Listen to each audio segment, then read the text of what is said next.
Hi guys. So in this video, basically, it's very important interview experience that I have got from Publicis Sapient. Okay, so Publicis Sapient don't ask very much high level question, but they focus upon your core concepts. So your core concepts should be very much clear with respect to your Java, with respect to your OOPS concept, with respect to Spring Boot, microservices, JUnit, everything they will cover. Okay, so their interview process little bit lengthier. Okay, so it was around 2 hours 10 minute interview happened for me. So go through the video. I am uploading it not in parts, I'm uploading it entirely in one full length. Okay, so I don't want that people are searching where is part one, where is part two. Okay, so I will be merging all, and I will be putting it for you so that you don't be searching everywhere. All the pieces and all the entire interview experience will be stored in one single video so that you will gain the knowledge all from one place.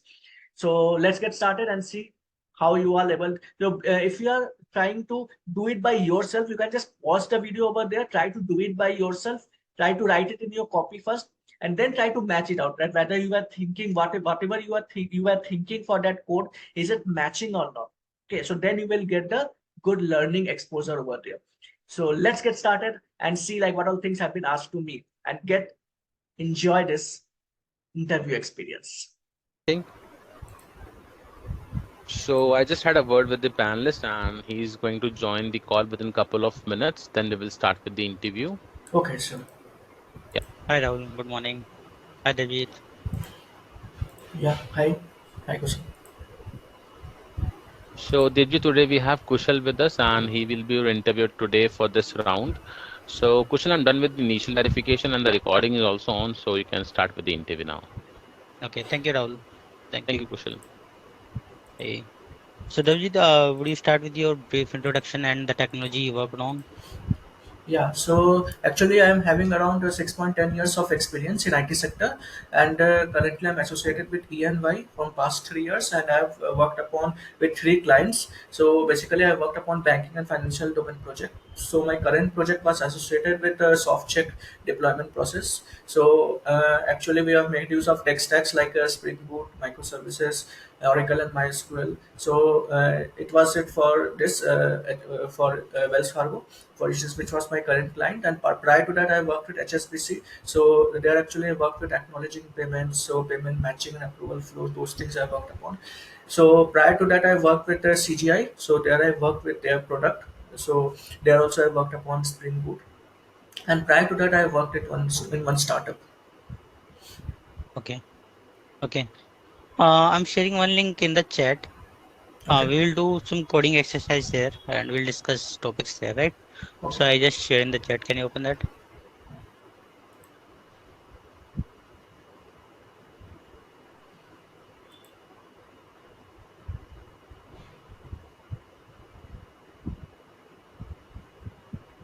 Are you able to see it?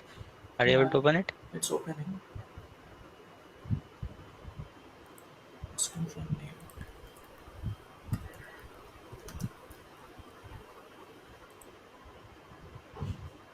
Yeah, it opened. Open. Okay, yeah. Now there is a problem statement. Yes. There are persons. Person could be a driver or he could be a manager. Now Okay. each person has certain attributes like name, age, date of birth, address, correct? Yes. Yes. Now each person has certain behaviors like do eat, do sleep, do work, right? Okay. Now you need to write like you need to design Java classes for this, like how you will implement those models in Java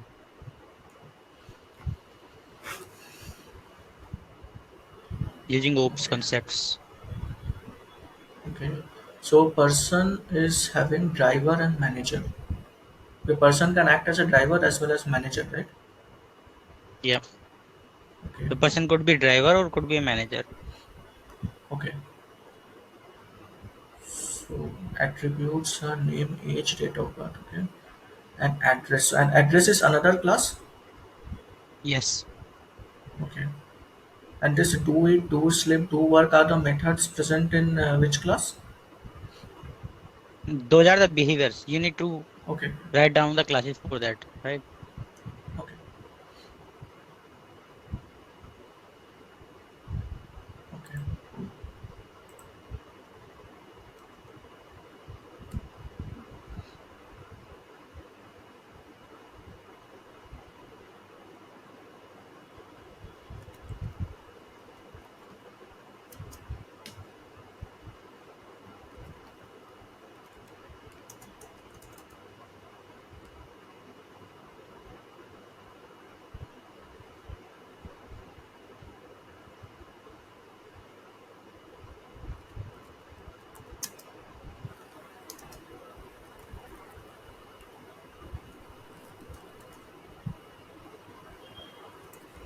Also, please keep talking about why you are implementing those things in that way, right? Okay, So okay. that I also get what you are thinking. Yeah, actually, I'm trying to create one interface with the person, Mhm. and actually, person is having two features like driver and manager. So all will be having certain Mhm. set of functionalities. So I'm creating interface person who can eat, sleep, and work. So all are the functionalities which are common to a person. So I'm creating one interface which contains these methods, which contains these Okay. functionalities, eat, sleep, and work. So Okay. that I'm trying to do. Yeah, continue.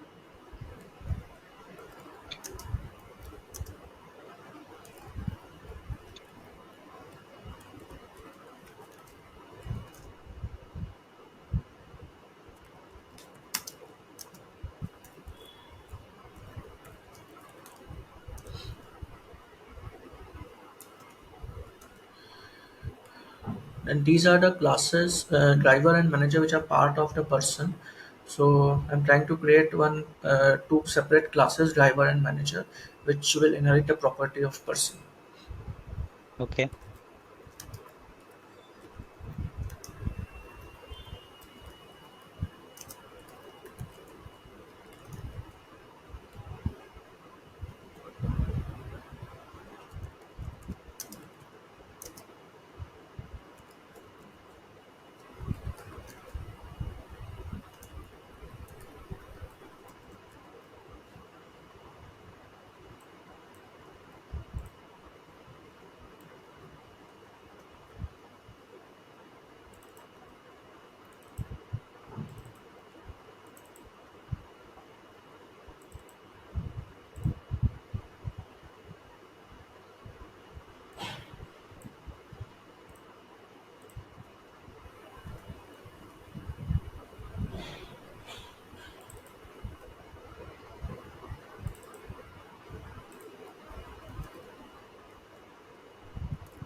What are you thinking? Yeah, I've created two separate classes extending the person, so we can add our own functionalities in here. And then I'm thinking for these attributes like name, age, date of birth, and address. Mhm. So I'm thinking to put it in interface and then means changing the state here, or to put directly in the classes.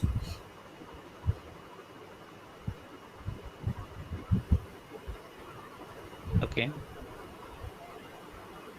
So what is the right way?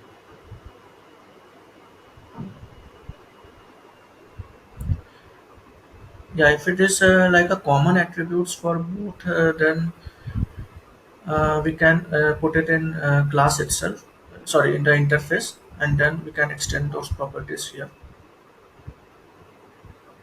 Okay. So you are saying you will be creating attributes in person interface,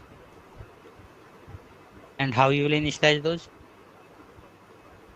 And can you declare those attributes in interface?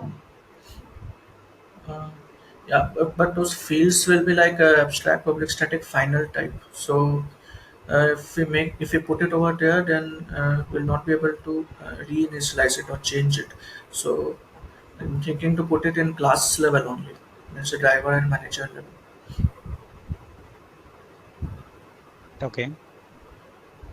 So class string name can put it here only.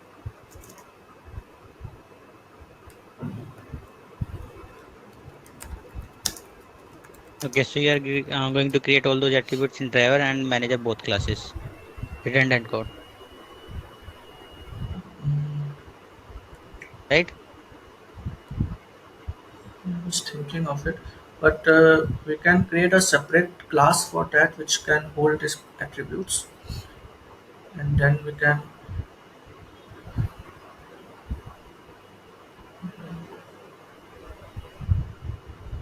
You can create what? And then I was trying to use it here.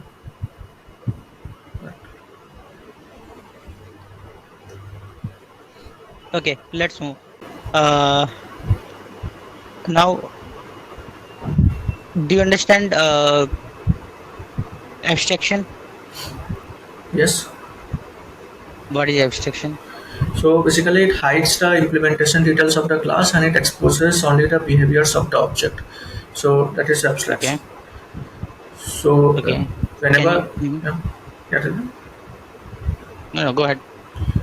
So in this, basically, it hides the means implementation and whatever the client requests, that only we need to expose. So that is actually abstraction. What are solid principles? Yeah, solid principles are basically like as means a single responsibility principle. So it will one class will have only one single responsibility. So that is the thing. And O means open close principle. So it means like it is open for extension and close for modification. So it will not be able to modify. We should not modify the existing code. Rather than we should create a new package and we can make changes and then we can reuse it. Then there is a list of substitution principle where the subclass properties can be replaced with the parent class property. So it should work properly. So that is list of substitution. Then there is interface segregation principle. So with the help of that, actually there will be interface which contains certain set of methods, and there will be classes which implement that interface. But there can be scenarios like some clients don't need all those methods of that interface. So for that reason, actually we can segregate into multiple interfaces, and we will let the class implement those interfaces which they need actually, so that all the methods will be used up. Okay. What next? Yeah, so next is dependency inversion principle. So according to this, all the behaviors should depend upon abstraction, rather abstraction should not depend upon those behaviors. So yeah, I didn't get this one. Can you come again? Yeah, so basically dependencies should get inverted. So basically all the details, all the behaviors of a class should depend upon abstraction, rather abstraction should not depend upon those behaviors, so that it will be reusable with other functionalities. Okay. Can you explain Lisco law of substitution again? Yeah, so in list cost substitution principle, there will be like a one class is called parent class, and one there will be like a child class, and both will have certain set of functionalities available.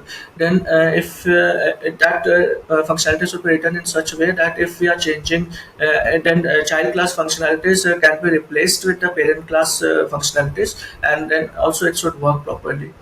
So, it's that way it will work. So, so suppose there is a class A, right? Yes. B and there is a class B, class and there is a class C.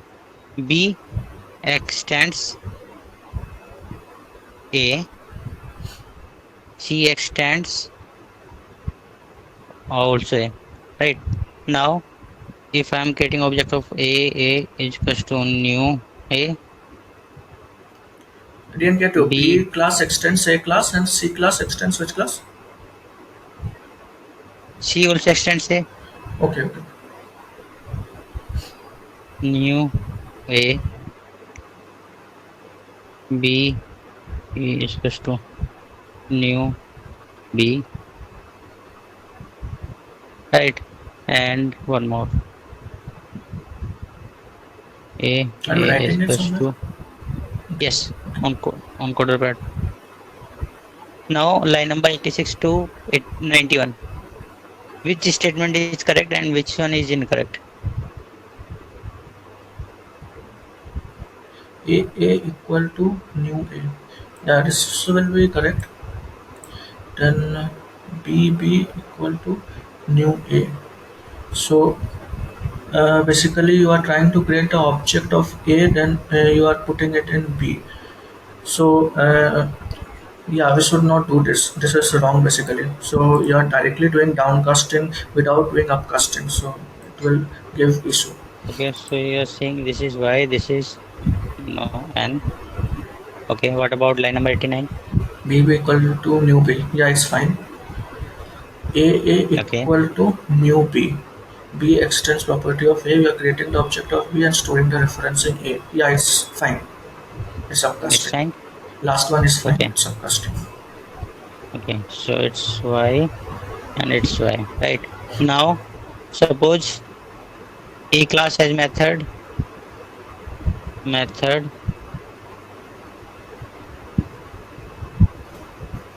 uh okay.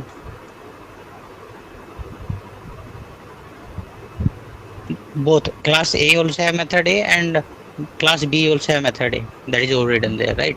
Now, if I call A dot method and if I call this one is A1.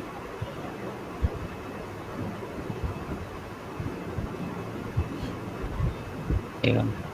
So now at line number 95, which class method it will call? What is A1 here? A1 is the object on line number 91. Okay. So you are creating the object of A. Okay. So you are calling method of A class. So it will print this method one. Sorry, this method A class method in this. Okay. Okay.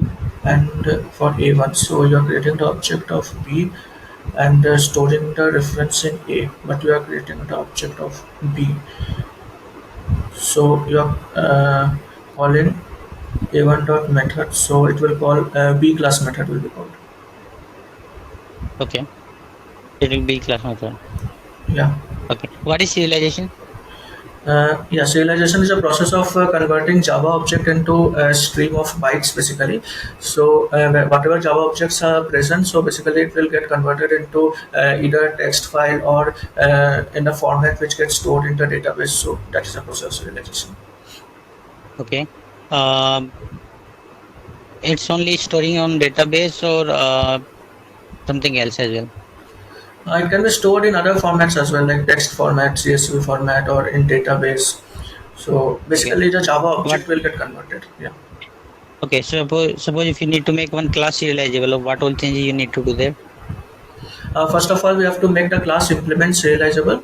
Then after that, we have to give the default serial version UUID so that it marks the versioning of that class. Then after that, I think there will be like attributes will be there for that particular class. We'll be adding getter and setter for that. So those things will be Okay. there. So I am writing a employee class there, right? Okay. So you need to make this class serializable. And suppose it has. Do you understand Lombok? What is Lombok? Yes, yes. What is?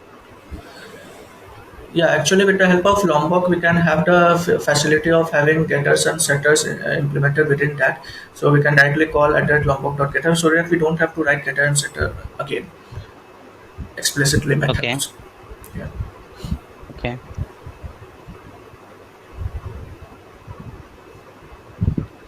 Okay. Now this is the class, right? Same again with Lombok. You can share the data. You need to make this employee class serializable. What will change you will do here? Yeah, so we will implement serialize then we'll be Okay. having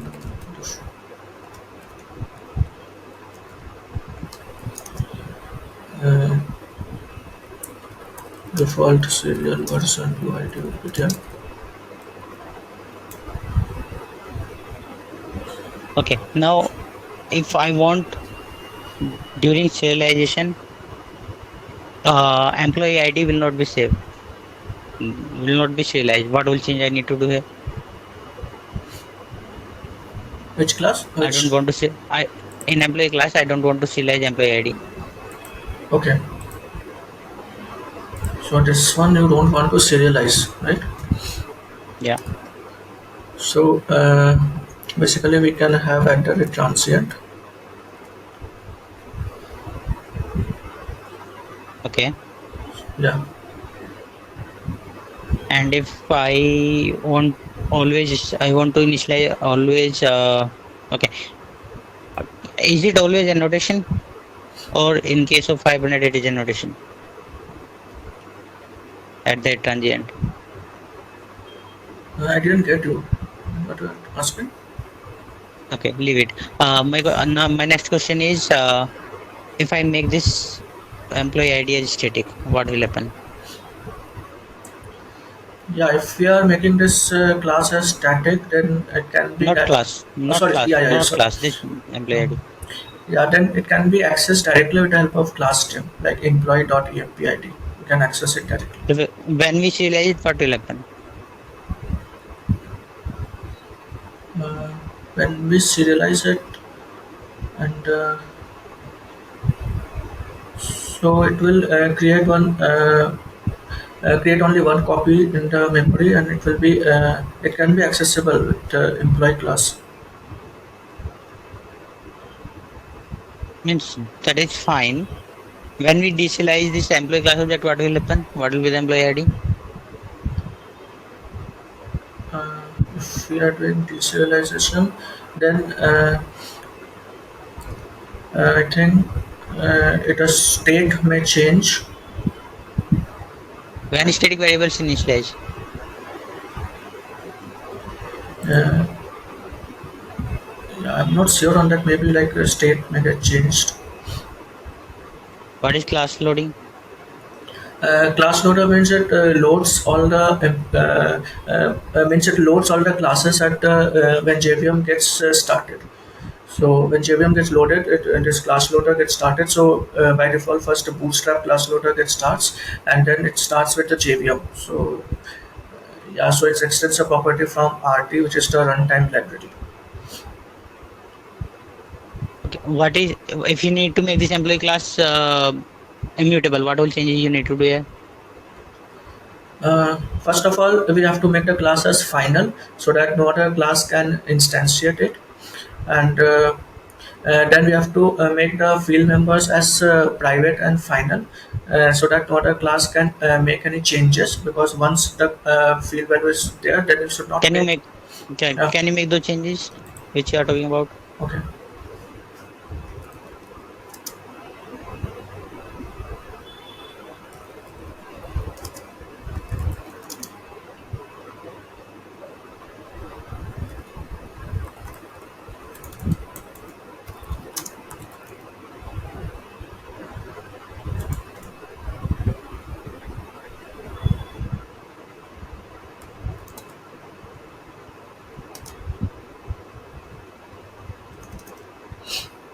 Then we have to add getters. There should not be any setter.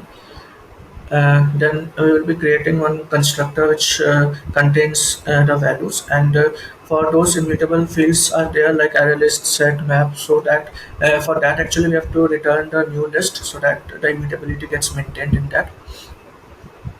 So we'll be adding getters. So you said list. Sorry, you said return a copy of list of. Can you explain this line again? Sorry, come again. Yeah, so to maintain the immutability, actually we need to create a clone of those classes which are immutable fields, like list is there, map is there. So for that, actually we can return the clone of that. Okay. Yeah, and we should create In this class, which for which attribute you need to clone? Yeah, so this is the object type. So address will be cloning. Okay. What else?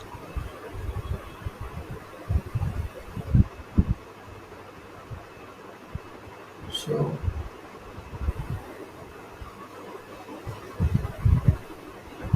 and the date will also be cloned. Why? Yeah, because it's a specific class which is being mentioned specifically, which holds certain properties.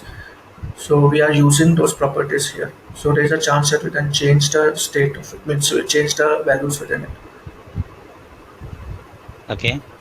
So suppose I created an employee class object, right? Uh, if I created employee class object, employee is equals to new employee, and in constructor I initialize all the values. Now, if I do this dob is to new e dot get dob, and if I do dob dot set month, suppose I set it September, I say this October, right? I'm just writing some kind of pseudocode, right? Okay. And for here, date of birth is 10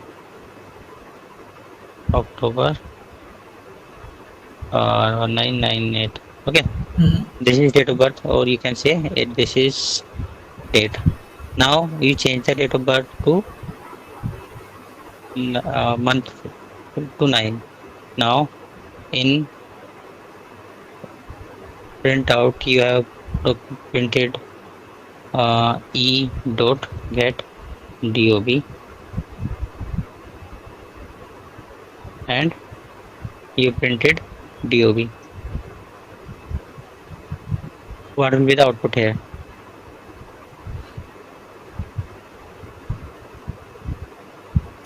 Creating the object of DOB, then we are setting the month value here 9, then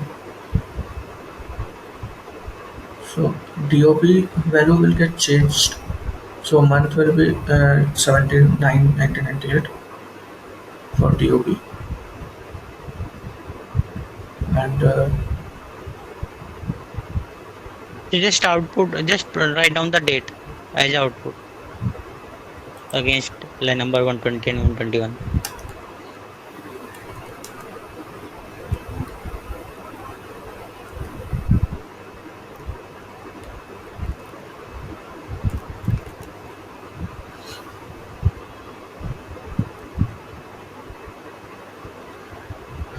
so if we are making change in the existing reference, so uh, yeah, so you are making change in the existing date of birth reference. So you are not creating the new reference. So I think it will also hold the same value 17/9/1998. Just try down. Okay. Now, have you worked on collection? Yes. What all collection you worked? Yeah, I've made use of list. I've made use of set. I've made use of map. Okay. What is hash set? Uh, yeah, so basically with the help of a hash set, it is actually the class which implements a set interface, and it doesn't allow duplicate values. Okay, so here insertion order is not preserved, and if we want to make sure like the particular set of value doesn't contain duplicates, then we go for hash set basically. So yeah, it internally makes use of HashMap basically. So whenever you're trying to add the value, it will add the data in the form of a key in the HashMap. And what is the value of that hash map which you used for hash set? Yeah, so it will be like the duplicacy of it will be checked here. So there internally it is enum gets created, so it will be checked with either true or false. So if duplicate is there, then it will be marked as true, and otherwise it will be marked as false. So initially it is not duplicate, so it is marked as false. So it signifies to set like it is a new value. But if same value gets added again, then it will be marked as true, then it will not be added into a set. Okay. Can you explain internal working of hash map? Yeah, so in case of HashMap, basically whenever a key comes, so it goes to a hashing functionality. So in case of hashing functionality, key it generates one 16-bit integer hash value. Then actually that particular 16-bit is not fit to assign to the particular bucket. So for that we are doing modulus with the size of the HashMap. Then after doing the modulus, the index value will lie between 0 to 15. So it will point to a specified bucket, and that particular bucket, the data will be stored in the form of node, and the node will contain that particular hash code, key, value, and next node's address. So initially next node address will be null. So data will be stored in the form of normal node for that particular bucket. So like the data will be stored in the entire map. But there can be a chance of a hash collision when there can be multiple keys with the same index value. So that will point to the same bucket. So in that scenario, what will happen? It will check like where exactly it needs to be placed, and then after that it will point to a specified location, and then the data, both those How it nodes. will check? How it will check like if value need to override or it need to add in Yeah, that bucket? so basically it internally makes use of hash code and equals method. So with the help of Mm. so with the help of hash code, it checks the hash of the two keys which has been passed over there. So if the hash code value is same, then it will check for equals method. So if equals method is same, Equals of what? Equals method of what? yeah, It checks equals. equals on values or on keys. Yeah, so it will check the value part basically. So it will compare it and check like if it is same or It not. okay. Okay, So so it will check the value of value. So suppose there is a map. Map has a key as A and alias number. Now B and 12. C has 18. And now the hash code of A. Hash code of A equals to hash code of B. Right? yeah. If that is the case, what will happen? Uh, if hash code is same, then it will check for equality condition, like equals method is true or not. So if equals method, it will be checking. So A and B, it will check for values. So it will have the same value. So it will lie into the same bucket location, and then it will be stored in the form of. But it is 1 second. Uh, so these are different keys, right? Different keys, but hash code for both keys are same. Yeah, so different keys are there, but it is having same hash code. So basically it will go into that specified bucket, so same index will be calculated because hash code is same. So it will lie in the same bucket value, so those two will be connected in the but it is having the same value. So I think it will the value will get overridden. So 12 is same, so equals method is same, so it will override actually. So you are saying when I will do map dot get A, then there will be null value, right? Yes. And when I will do map dot get B, a value will be 12. You are saying this, Yeah, for B it will right? be 12. Yeah. Okay. And if hash code of C is also same, Yeah, if hash code of C is same, then then it should be null, right? yeah, so equals method it will compare. So if values are same, then for that particular key it will override the previous value. But for that key Okay. should be So unique now basically. So key should be unique. But means key is different, key is unique, but hash code is same, right? yeah, So it will override according to you, right?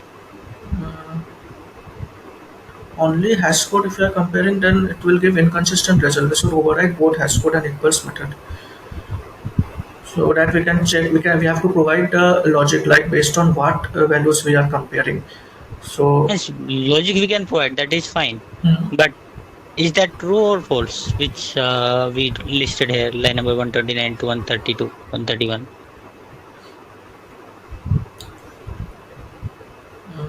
if we are getting the value of A, then we are getting B. So hash code will be evaluated. So if hash code is same, then we'll check for That's fine. this. Yeah. That's fine if you don't know. Let's move. What is the difference between array and list? Array is actually homogeneous in nature, so it will have the fixed size. We cannot change the size of the array. But in case of list, actually it is heterogeneous in nature, so it can the size of the list can be changed at runtime. And what do you mean by homogeneous? Homogeneous means it will contain only one type of data. Like if you are setting int a equal to new int and you are passing the size, so it will have fixed size and with the same data type. So it will have only int type data.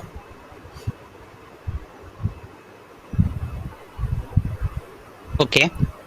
So can you write down some? Can you write down an example for heterogeneous list? Okay.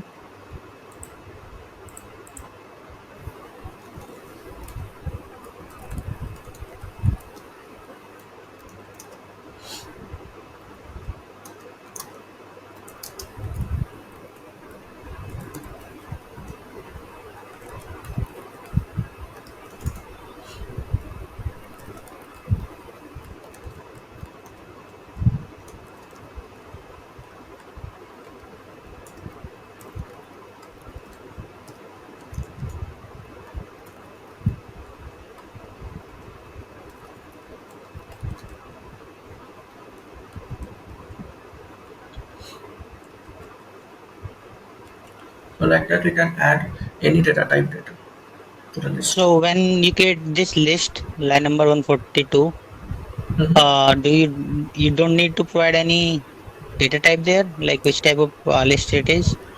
Yeah, you told no to put a heterogeneous type data, so I didn't put generics there. So we can put generics like if we are setting it up like integer, so it will hold only integer type data. We can't put any other type data. It will restrict it. But if you are not putting anything, you can have anything. Okay, I think you should brush up your concepts, heterogeneous versus homogeneous. Uh, okay. Anyway, let's move to next. Do you understand functional interfaces? Yeah. So basically, can you tell me means what where I am wrong here? List or array, nothing is heterogeneous. If you are making this way, it is an object, list of object. Object could be of any type because object is a parent class. But that is list. That list is not heterogeneous. That is homogeneous only. And for you, homogeneous, it's a list of object class. Homogeneous is for array, right? So int arr if you are doing, then we have to set only int type data You there. can create array of objects as well. Yeah, object array is also there. And even it is an integer, it is a double, it is a string. All these are object class child, right? Yes, yes. So then it that means it is homogeneous, not heterogeneous. Okay. Okay, maybe you can explore it more later. Can you explain what is functional interface? Yeah, functional interface is an interface which contains only one abstract method and it can have like a number of default and static methods. Why we need functional interface? Yeah, so we need functional interface to provide certain functionalities associated with that so that we can implement our own Lambda function implementation for that. And we can have, there is a separate inbuilt functional interfaces present like predicate, consumer, supplier. So it can have an abstract method, so it defines specific functionalities for those. So what was the challenge with the normal interfaces, like that functional interface come into the picture? Yeah, so Basically, in case of normal interface, it can have like a number of abstract methods, but it doesn't contain only one feature specifically. Like in case of functional interface, we can have one abstract method and number of default and static methods we can have, so that any other classes can implement it. Then one class, if you want to override only specific default and static methods, then they can implement it. So they don't need to override all the abstract methods. And yeah, so we can have for with functional interface, we can have only one abstract method basically. So we can override that and can use it. Okay. So if we create an interface which has default and static methods plus one abstract method, and we are not putting at that functional annotation there, what will happen? Okay, so we are putting default and static method, one abstract method. Okay, so it will be acting as a functional interface, but if we are not writing it at a functional interface, then also it's fine. It will be working as a functional interface. Okay. Uh, what are the predicates? Yeah, so with the help of predicate, actually it's a functional interface with the help of which we can get the boolean value condition based upon the test method which is overridden within that. So that test method will return either true or false. So based upon that we can return the data. So it is basically used in the filter method in streams, which accepts the test method. Okay. Can you explain consumer and supplier? Yeah. So basically, consumer is and supplier both are functional interfaces. So in case of consumer, it has the inbuilt abstract method, which is accept method, which accepts the data, but it doesn't return anything. So in that case, we can have lambda function like x lambda function. Then it will not return anything. We can directly print it over there like SOP if you want to print anything. And in case of supplier, actually it supplies the data, it doesn't consume anything. So the input will be like nothing. It will be like normal open close braces, then lambda. Then if you want to return anything from there, we can return it. So like that step, consumer and supplier. Okay. Can you give me an example where you used? Have you used those? Which one? Supplier and consumer? Uh, Yeah, actually in optional class we have used. So when we have to make use of like optional dot if present or else method. So in that scenario, it will have two parameters. One is consumer type, one is runnable type. So there actually we have made use of that. Can you write down that, like what you are talking about?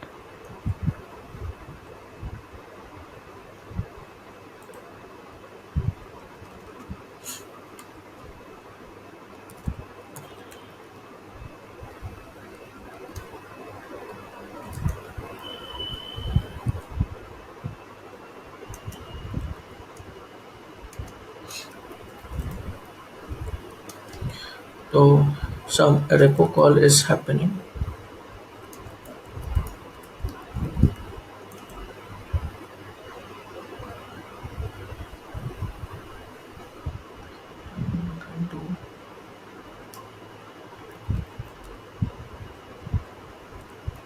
Uh, you done? Okay, you're writing.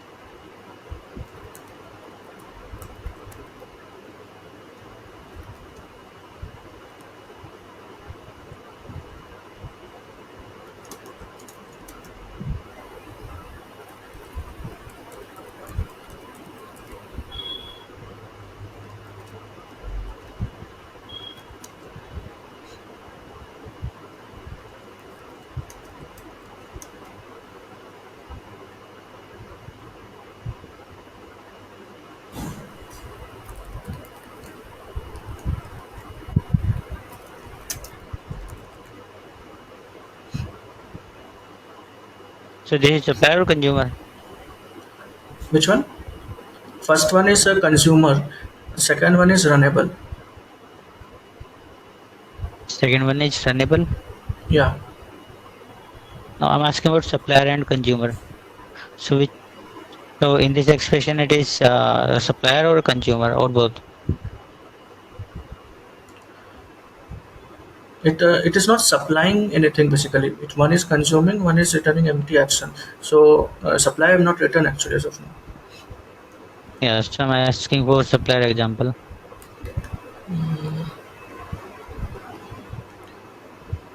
So not return, not accept anything, and then we are doing math dot random, then like that if we do, and then print the thing, then it will not accept anything, but it will return the random numbers between 1 and 10 like that.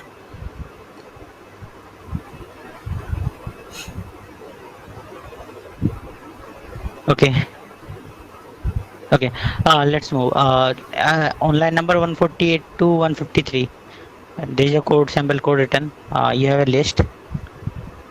You have different list L1, L2, L3, and these has 1, 2, 3, 4, 5, 6, 7, 8, 9.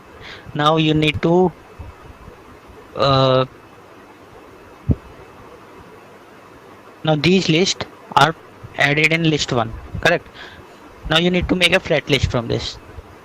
So can you write down the lambda expression for that? List From one. list 1, Mhm. you need to add it on list 1 and create a flat list. Did you understand the problem? What's the use of this list? We're not using this. So this, okay, this one you can ignore. First one you can ignore. Okay. So we have to flatten this list, right? Yes. Okay.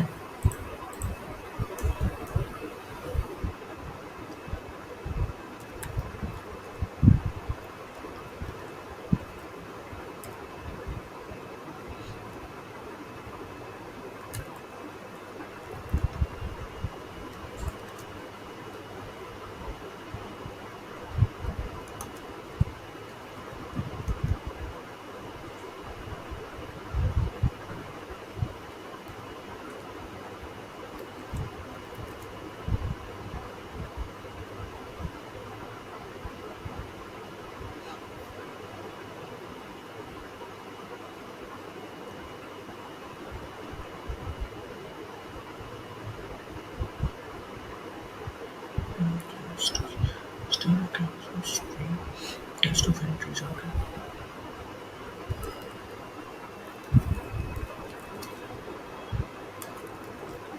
Have you used flat map? Now project I didn't got chance actually to work on No. it. Okay.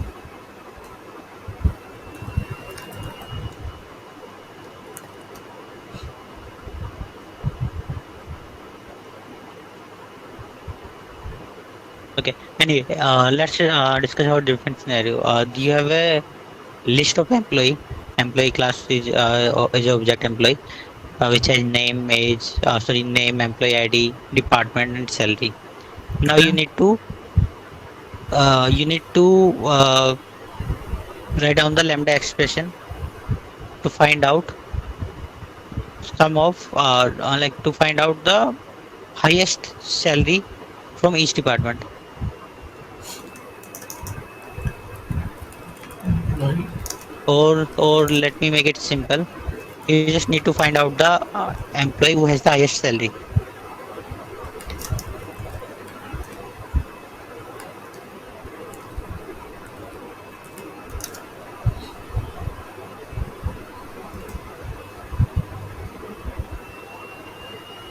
You have to print the employee name, right? Who is having highest salary. Yes.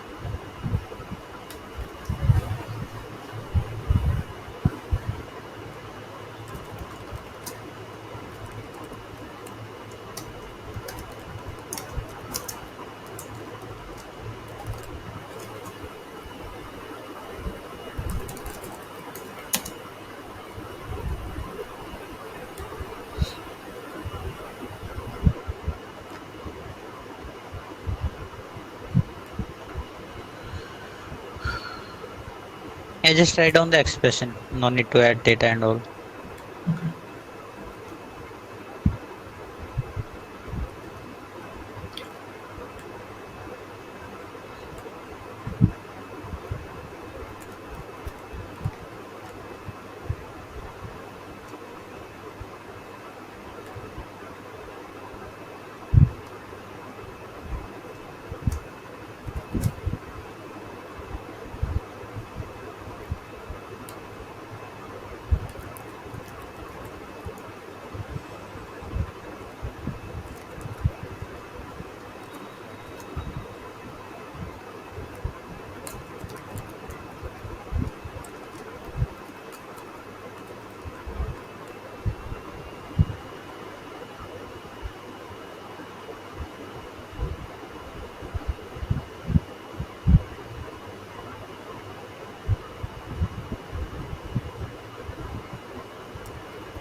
can do something like this. You did comparing employee get salary, then you said dot reverse order.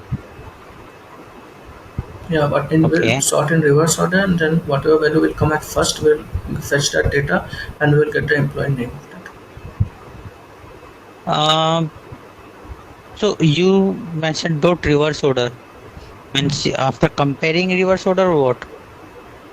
Yeah, after comparing and everything is completed, then one by one it will reverse it. Then it will print it in reverse order. So one is like in ascending order, one is in reverse order. So it will compare the data in reverse order, and then it will fetch the highest value.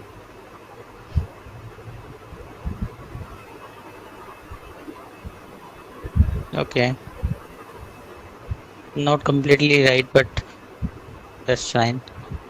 Can you explain difference between parallel stream versus serial stream? Yeah, so basically serial stream is actually synchronous in nature, so it will work one on one. So it will not do parallelly. It will not perform the task. But in case of parallel stream, actually it will make use of the entire streams present in the code of the CPU, and then it will try to perform faster computation, and performance will be increased in case of parallel stream. So if you are using parallel stream, right? Yeah. Uh, how many, like how fast it could be? uh, how fast means it depends upon the course of your CPU. So if it is lesser, then still it may take more time. If it is more, then it will be done in less time. Okay. Okay. And is there something if it could go out of control? Is there any chance? Out of control in the Like sense, it out of control, it means if it consume all the resources and block other threads to work.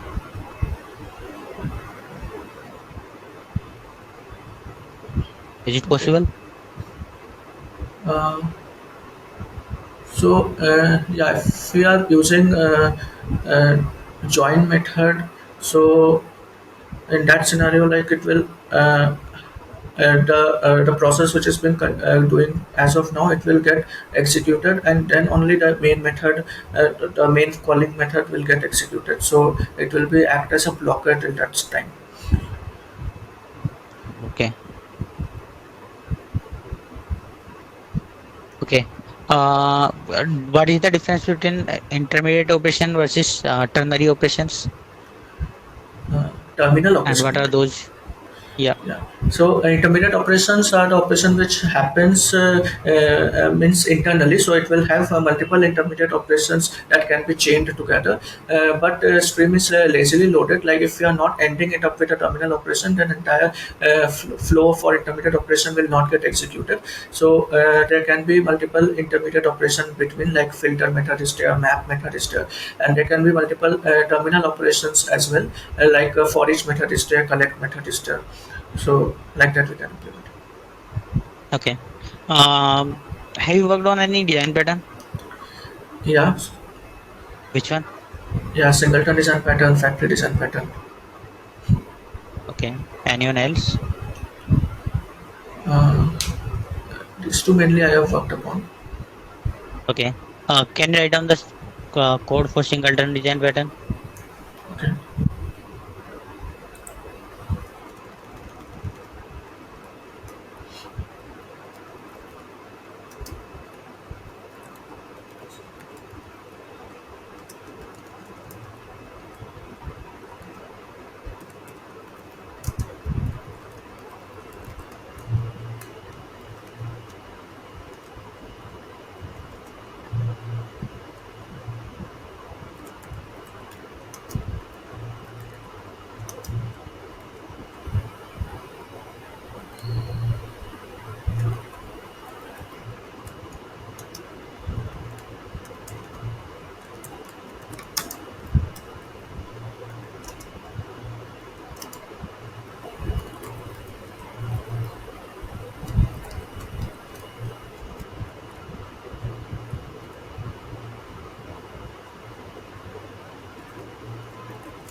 like it. Yeah, like this, you can implement normal singleton class. So, which implementation it is? Singleton class implementation. Singleton class. Okay. So you created a private constructor. You created a volatile singleton reference object. You created a static get instance method. You check null, then synchronized, then null, and new instance. What is this new instance? It will create a new instance basically. So this, New instance. yeah, Instance of what? in the instance of the singleton class. Okay. Okay. And why you used synchronized here? Yeah, so with the help of synchronization, actually it will create a lock, like if one of the thread is acting on it, and then it has created the object lock to execute a flow. Then at that point of time, if any other thread is coming, for that also initially ref will be null, but when it will try to do the internal work of creating new instance, there it will check the synchronization part, and there it will check like if there is any lock present with another thread or not. So if it is there, it will tell them to wait, like first it will release the lock, then particular that thread will come, second thread will come. But that synchronized you can put on method level itself. Why you put it here? Yeah, we can put it at method level, but actually we don't have to synchronize all the lines of those methods, so it will be a little bit slower if we put it at a method level. So that's why if we put it at a particular block of code, then it will that particular lines only is required to be synchronized, other lines are not required to get synchronized. So that's why I put it at object level. And what it will return? Which one? When suppose someone called singleton cl.get instance, it is Yeah. not returning anything. Yeah, at last I'm returning, no? Yeah. Okay, at the last. I think you are returning outside method. Okay, okay. Yeah, sorry. Okay, that's fine. What are the use cases of singleton? Where you use singleton? In case of DB call, actually, if we are doing multiple DB calls again and again, then it is actually a very costly operation. So in that scenario, we can implement singleton design pattern so that it will create only one single instance, so that it will not create multiple instances to call to DB. Single object of what? Single object of that particular class, which actually calls the DB. So suppose you have database, you have different tables in that database. Now you want to connect to that to some tables and get some data, right? And there are different queries you have, different sessions you have. Where singleton come into picture here? Yeah, so basically the layer actually in the business logic layer, we can create one separate class which will act as a singleton in nature. So there actually the DB operation. Class of what? Class of what? Class of You what? will create one singleton class. You will create singleton one singleton class. You are saying, right? Yes. But what it will do? Which class it is? What it will do? Actually, it's a DAO layer class, so it will like communicate with database to fetch the data from DB. Okay. Okay. Yeah, so that layer we can create it as a singleton layer. So So that you are talking about beans. You are talking about beans. it's a DAO layer. So Okay. they are actually like we can write our own implementation to call the methods in the repository layer, where it will call the database and fetch the Okay. data. Okay. Now I have different question. Like you worked on Spring, correct? Yes. Okay. What are the beans? Uh, Beans are nothing but a class only, which signifies the Spring container that it needs to be instantiated and injected at runtime, where it requires to get injected actually. So at bean basically we have used with configuration layer. So the class which is being put at configuration there, at method level we are putting at bean, so that we are giving our own configuration for that particular class. And we are not telling bean to create their own default implementation to inject. Rather, with certain configuration, we can tell container to inject it at runtime. Okay. Now those beans, when those beans got initialized, Uh, Beans get initialized when we are running the Tomcat server. So at that point of time, it is like a eager loading. So it will get loaded initially as soon as the server starts up. okay. So those beans are default initialized singleton or prototype Those are initialized singleton. singleton. Yeah, Okay. Now Spring is tell by me one default. thing. Yeah. If you put 10 notation on any class like at that component, at that service, at the report, at that repository, Mhm. does it make a bean? At the rate component you are telling, right? Yeah. So basically, it marks that particular class as a component class so that it will get scanned at the runtime, and Spring Container will get to know that yes, that particular bin will be injected at runtime. So basically, we are injecting it. Let's suppose we are doing a service over a service layer. So we are automating that layer in the controller, and we are using this. So we are injecting it actually. Okay. So you are injecting same bean or multiple beans, multiple objects or same object every time, wherever we do at that auto wire, Yeah, same object is being injected. same object. Yeah. Okay. Can you give me any other example of singleton? Direction.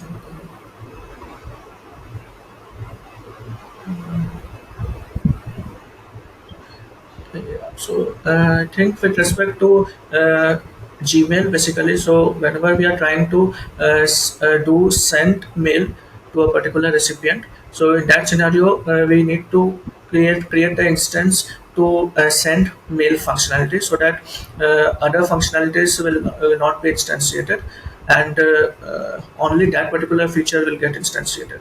So that way we can think of. How, sorry, I didn't get this one. How it is related to singleton?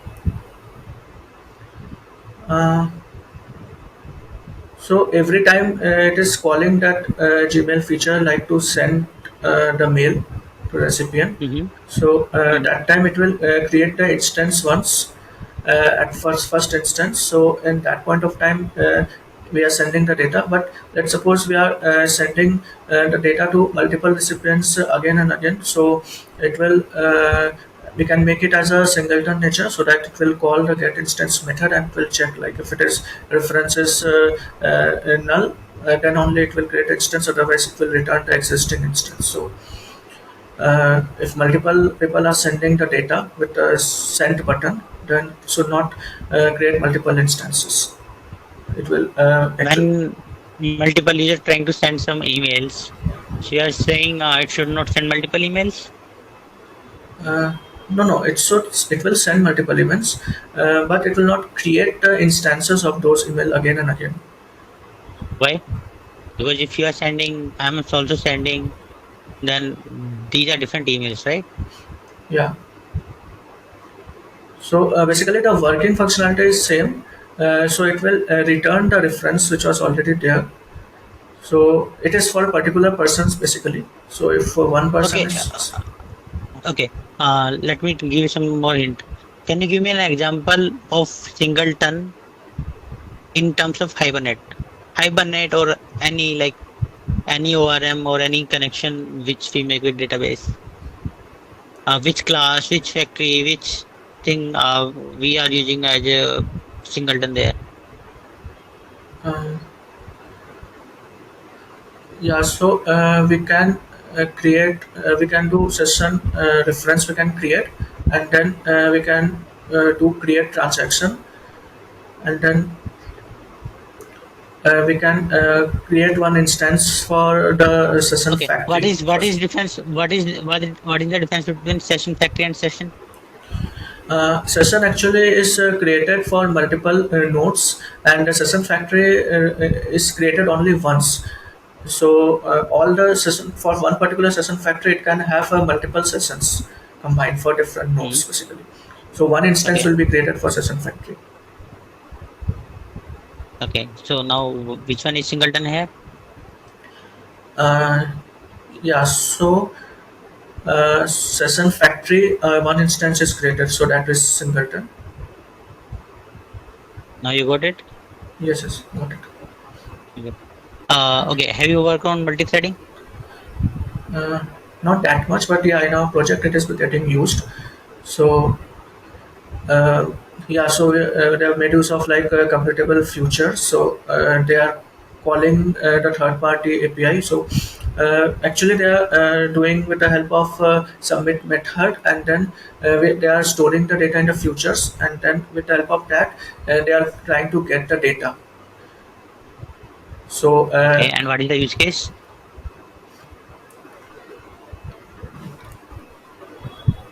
so let's suppose there is a functionality written with a certain method to, let's suppose we need to add up all the components present in the database record. Let's suppose I am adding the salary of all the employees present in a database for certain set of conditions. So we can call that method, and then that particular will be called as a submit method, because we need to fetch the data there. So we can return the data in future of employees, so that it will hold all those data, because it may take some time to come in near future. So we will store it in it, and then we will do get method to fetch the values of those employees. Okay, so you worked on completable feature. So what is run async versus supply async? Um, Supply async, basically it acts as a supplier basically, so it doesn't take any input, rather it will process the data. So we can have our own method written within it, and then we can add multiple feature in that, like dot then accept, dot then combine. We can add multiple functionalities on that supply async. Then run async, basically it will have runnable type implementation, so we need to have run method overridden for that, and then we will write our business logic in that run method. Okay, so you are saying in supply async, it will be a callable, and in run async it will be a runnable. Supply async, yeah, supply async will return the data, because it is having a supply method internally called. So the supplier functional interface being used there, so it will not accept anything, it will return data. So yeah, for run async it is an empty runnable action, so it will not return anything. Okay, can you share your screen, please?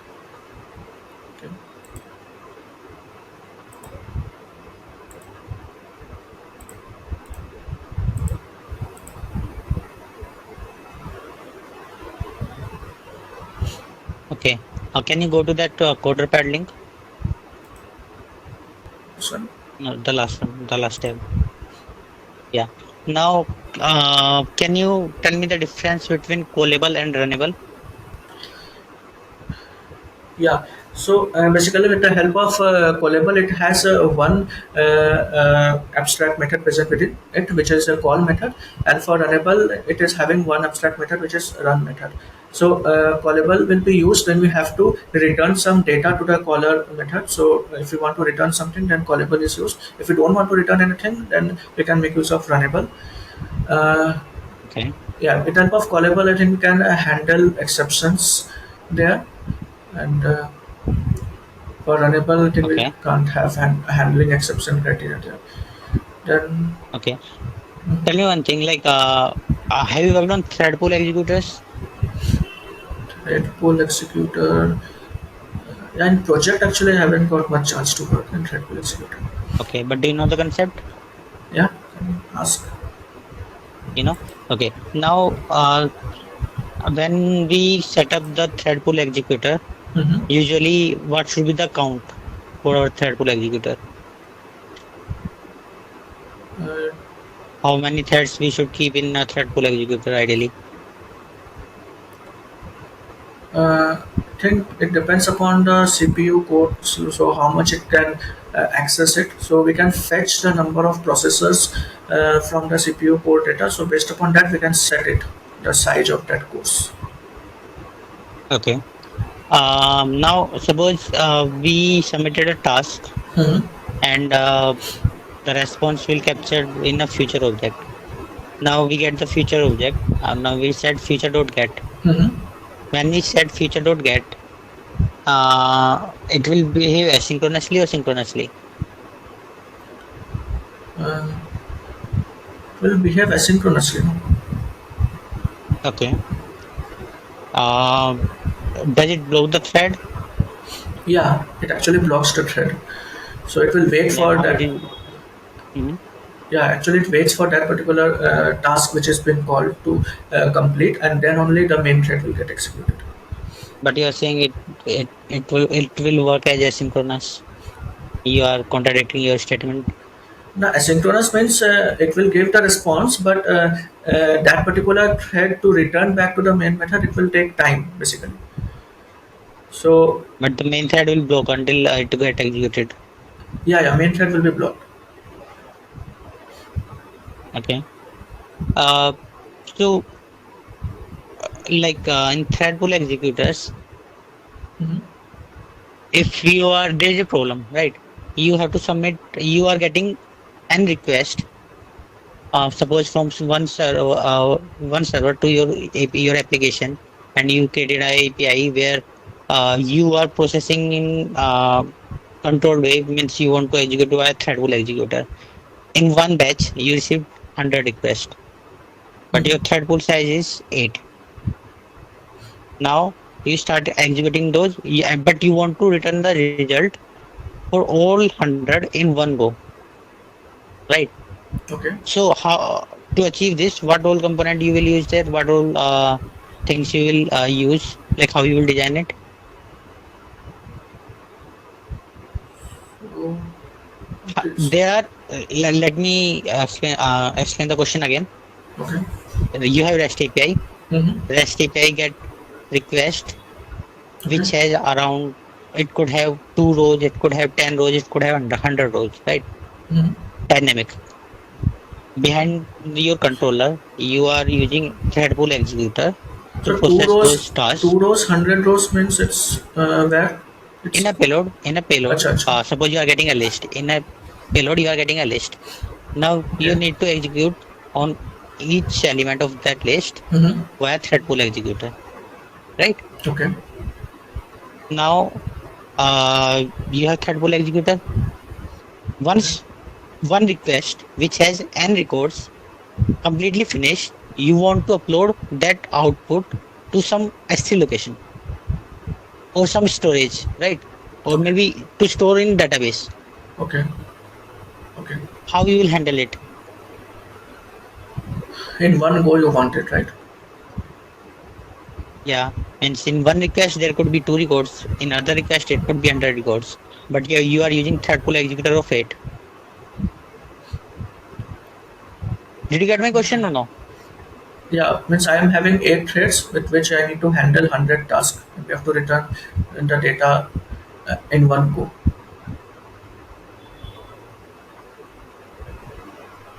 That is a question, right?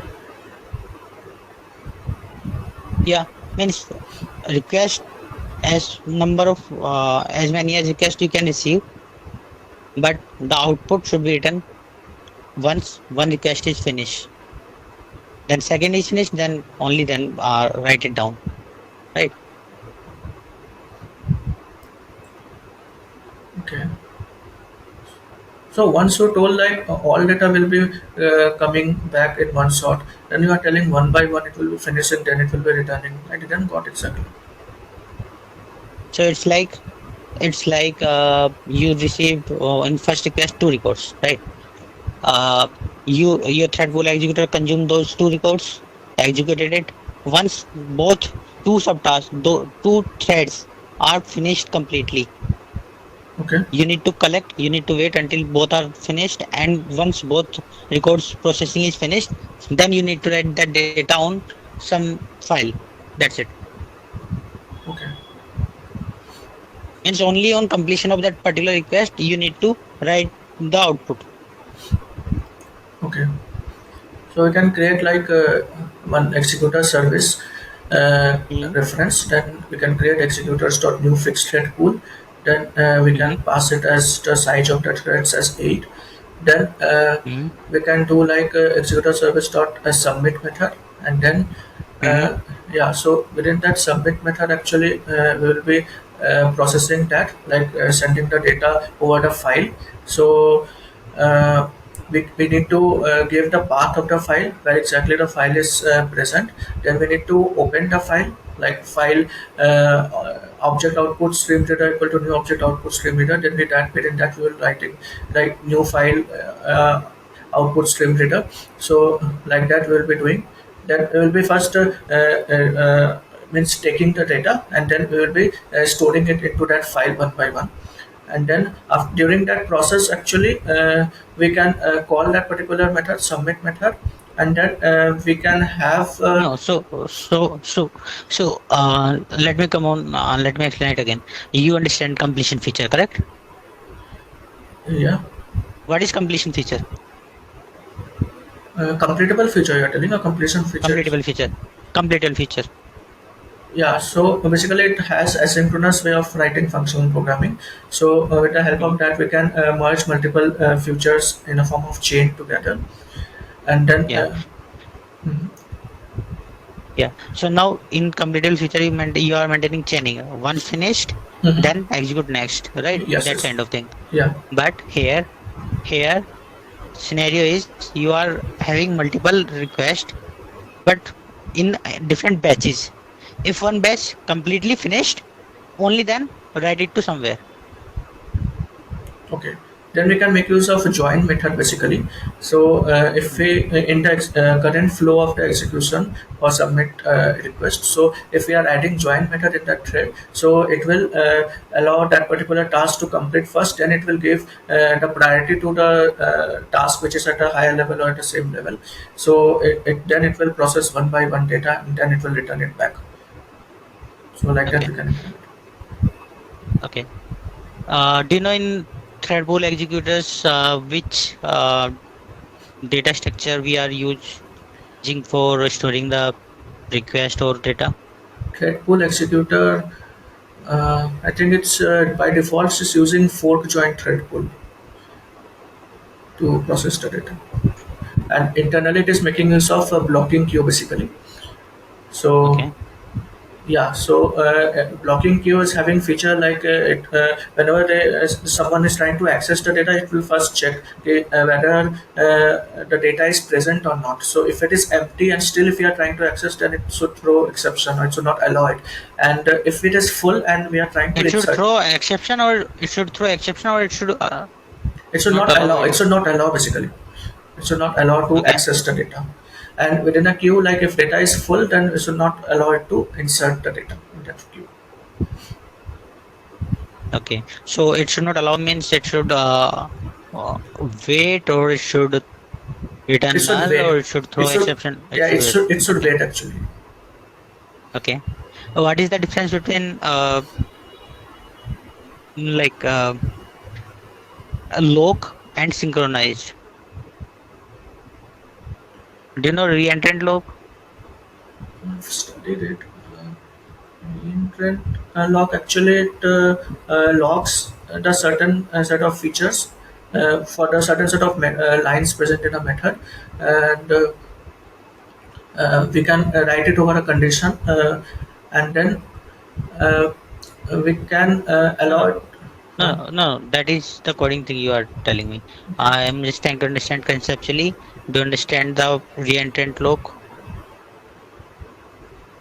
Reentrant means basically if one times it is the data at a particular lines are locked, so it will check again like if the lock is present or not over that particular lines.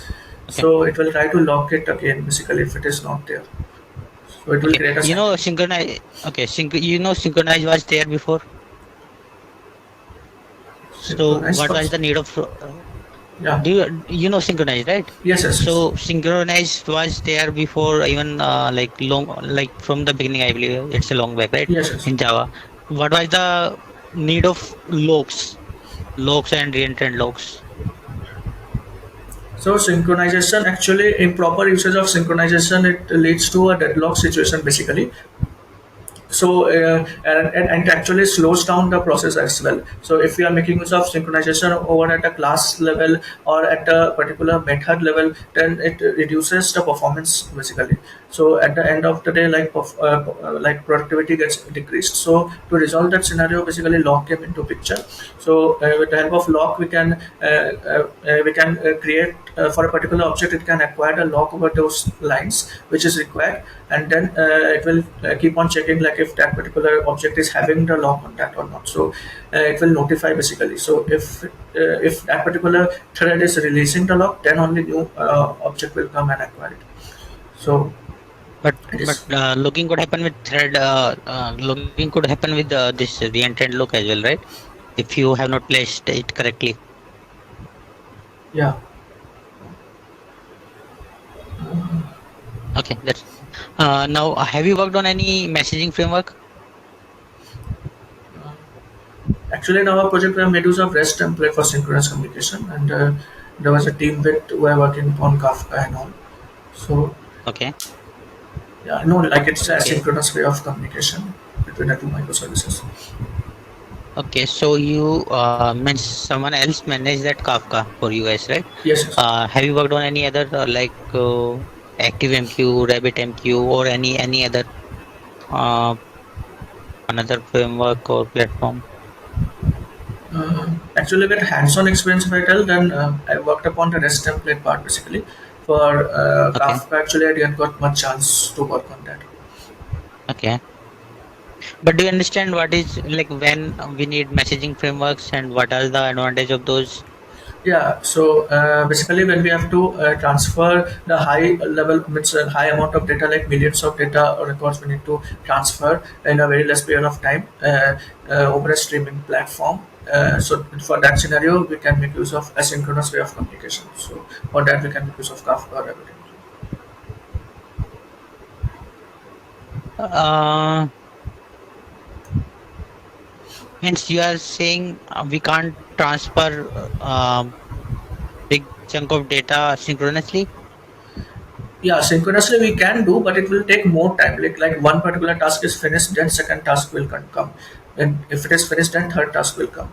So it will be coming. It will be going in a synchronous way. One by one, the process gets executed. So it is more time Okay, consuming. so you are saying with messaging framework we can't maintain the order. Not about order. So uh, means to process millions of records in very less time. So a synchronous way of communication will be better basically to transfer data. That means how like which thing make it better? If you are saying this, which thing make it better? Like how it is better? It actually it will process the data asynchronously. So so basically, if we are writing at the rate async like that, then that particular process, that particular piece of lines will be executed. It may take little time as well, but other part of the code will return with a response. So and that particular task, which is like saving data into DB or sending mail to a person, so it may get little bit delayed. So it will not create much of an issue. So and Okay. Have you worked on any database? yeah, Oracle and MySQL I have worked upon. Oracle and MySQL. Okay. Uh, so what is the difference between primary key and unique key? Primary key is a primary key for a particular column. If we are writing, then it uniquely identifies that particular record, and it will be like it should be unique and not null. And for a unique key, basically it can have a null key, so it can have a null. Okay. Yeah. Okay. What is the difference between left join and right join? Yeah, so basically with the help of left join, it joins actually all the common records from the right table and all records from the left table, and vice versa is for right join. Uh, Sorry, come again. I missed that part. Come again. Yeah, actually with the help of left join, it joins the common records of both the tables, and all the records it fetches from the right table. Okay. And for right And join, it is a reverse of it, like common records of both the table and all the records from the left table. left table or right table? Uh, In right join. right join, right table, I think. I think or I it Yeah, is. it is. Yeah. Okay. Can you write down a query for suppose there is an employee table and again that department, right? So you need to write down the query. So let me give you the you need to write down the query to find out the department name and the number of employees in that department. Okay. Department name. Uh, Yes. Number of employee in the department.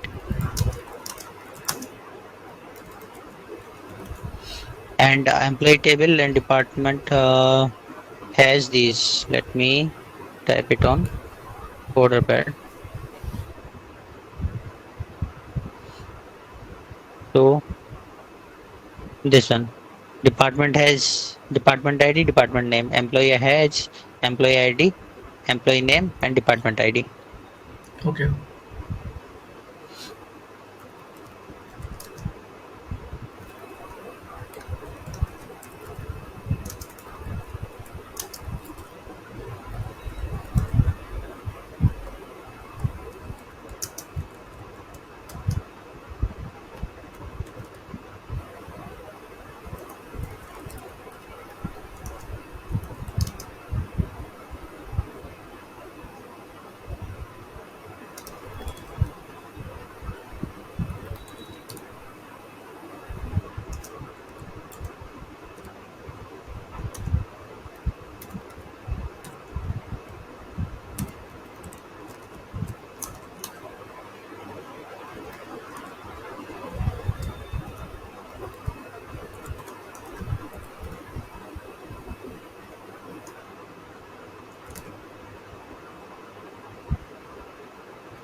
Okay.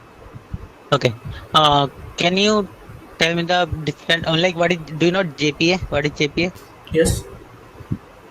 Can you explain? Yeah, so JPA is a specification of the Hibernate implementation basically. So with the help of JPA, there are a lot of internal implementations which we can directly make use of. If we are extending JPA repository, there are multiple methods present within it, like find by ID, find by particular column, then delete by batch ID. So there are few features are present. So it is extending in a form of a chain. Like first it will be like CRUD repository, then paging sorting repository, and then JP repository basically. So JP repository has all the features of paging and sorting repository and CRUD repository. Plus it has certain other features as well, like deleting in batch, those things. Okay. Uh, so do you know embedded ID?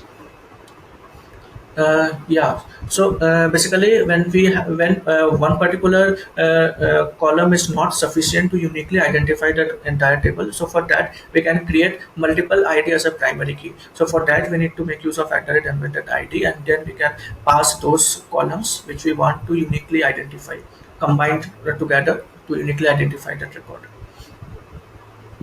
Okay. Uh, okay. So you said you are using repositories, right? JP repositories, or Yes, you are using CRUD repositories, JPA repository. JP repositories. Yeah. Now, those JP repositories, suppose you have employee table, Okay. department table. So how you implement those repositories there, like in your implementation? You create class and then implement those repositories, or you create interface and implement those interfaces?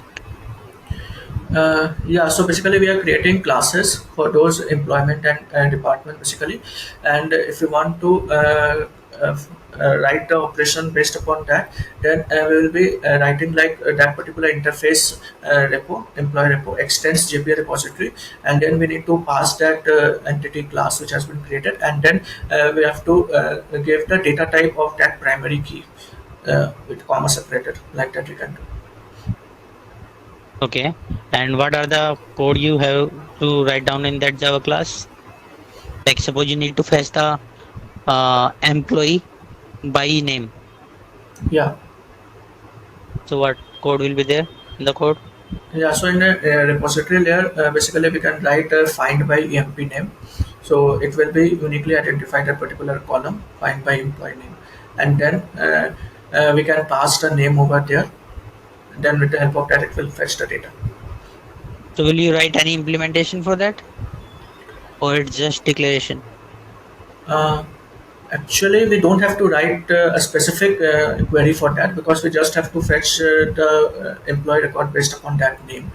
But apart from that, So yeah, so is that a class or interface interface for this? repository interface we have to create, and then we have to extend JP repository, and then we have to write that method Okay. which find by MP name in that repository. Okay. Okay. What is the one to many and many to one annotation? Yeah, so basically if we want to if for a particular table there can be n number of records which is matched to another table, so in that scenario we can make use of one to many. So for example, a class can have n number of students, so there will be one class will be created, and then there will be like a number of n number of students will be mapped to that particular class. So like that we can create a mapping for that, so there will be So annotation. in which class, in which class you will write down the many to one, and in which class you will write down Yeah, for one to many class, annotation? yeah, for class actually it will map that particular class to students, so we'll be writing enter at one to many for that, and then at the student level actually it will be like a many to one. Okay. Yeah, because one In class will class, map to, it will be in class it will be one to many, because that okay. particular class will have one class containing many students, so it is referring Okay. to that particular and students in that class. Okay. Okay. What is the difference between entity and table annotation? At that entity, at that table. Yeah, at that entity actually it's a mandatory to write over an entity layer which defines that that particular class is an entity layer which needs to be mapped with the database database columns. So it is yeah, for at a table actually it is optional for us. So if we are writing at a table and we are specifying the table name, so it will be focusing upon that particular table which is being written over there, so it will map to that particular table. Okay. Have you worked on JVM profiling? Do you know JVM configurations and JVM profiling? JVM profiling to check the memory issues, or Yeah, correct. Yeah. yeah, so there was one not remember the name, some visual VM profiler is there. So with help of that we can check like where and which point it is taking more memory, so we can check like memory leakage conditions, like out of memory error is happening or not. So we are taking certain precautions to avoid those out of memory errors. Like Do you know out of memory error? uh, yeah, so basically if we are calling the same method again and again, so basically in the recursive stack trace, so if we are not providing any base condition, so there can be a chance of overflow error. So in that scenario, out of memory error will occur. And so Does it this does it does it happen with Java 8? uh, I think this has been resolved. So before actually data gets stored in PalmGen. So after Java, I think it has been removed and meta space has been created, which is not a part of heap memory. So now memory issues has been resolved out of memory errors. Okay. Uh, have you worked on, like not worked on? Do you know garbage collection? Yes, garbage collection. So Can you explain? yeah, so basically garbage collection, so garbage is a form of like a low priority thread which runs in the background, and it basically checks like if there is any reference pointing to that particular object in the heap memory or not. So if there is any object pointing to that, then it will sweep that particular object with the help of multiple algorithms present in garbage collection, like mark and sweep algorithm, concurrent mark and sweep algorithm. So whenever we are creating new object, it is first going to young gen space. So young gen, it is having Eden space and survivor space. So first it will go to Eden space. Then after one or two frequency of sweeping, if it is still some reference pointing to that, it will that object will go to survivor space. Then after a lot of time of frequency threshold, it reaches. Then it goes to old gen. So there not that much frequency of sweeping is not happening over there. So like that, the Okay. object gets moved basically. Okay. Um, so do you know the any garbage collector names? The Uh, one you already mentioned, I believe. No. Yeah, so there's serial garbage collector, then Mm-hmm. parallel garbage collector, and I think recently G1 GCQ. Okay. Mm. Okay. Have you worked like in in your current project or the in past projects? Uh, do you understand your project or your application end to end, like how and why those are interacting with each other? Yes, yes, I You said worked you in, worked on microservice, right? yeah, REST APIs I worked upon from scratch. Your project is microservice project, correct? Yes, yes. Can you explain what is your project on high level? Yeah, so basically in my current project in my Wells Fargo team, so basically they were separate SCP policy service code base basically. So those team actually they are calling our endpoint to check the overall status whether it's required to be passed for deployment purpose or not. So it stands as a barrier between commit and deployment. So it will actually fetch the data from the JSON files which they are sending, which contains the data like vulnerability counts. Like there are two sections basically: app adherence and vulnerability scans. App adherence contains save 1, save 2, vulnerability contains save 3, save 4. So in that vulnerabilities, there are multiple things like black duck, secret scan, checkmark scan. So we are checking conditions like high level severity, critical level severity. So if that count is 0, and app adherence 7 save 2 is also 0 count is there, then overall status will be marked as pass. Then it will return back to that SCP service code base like yes, it is marked for express lane deployment. So if any of the count is going beyond a particular threshold, so it will go back to the developer to make the changes basically. So it is like a normal lane deployment process. So like that basically it works. Okay. So when you design any application or any solution, right? Mhm. What are the key aspect you kept in your mind? Yeah, so first of all, we focus on doing the high level designing parts. How many database, which database needs to be made use of, how to segregate data across multiple microservices, which particular microservices we need to use to write our own implementation, and which all services we need to fetch the data from to get a particular set of acknowledgements or notification related thing, if that is already prepared or not. So those things, and then design principles we need to see like we are following proper solid design principles or not. And then yeah, so Okay. and then as per client requirements, we are first of all designing the model layers, entity layers, and then we are planning. First, we will discuss with the technical architect team like which design patterns and how we should proceed ahead.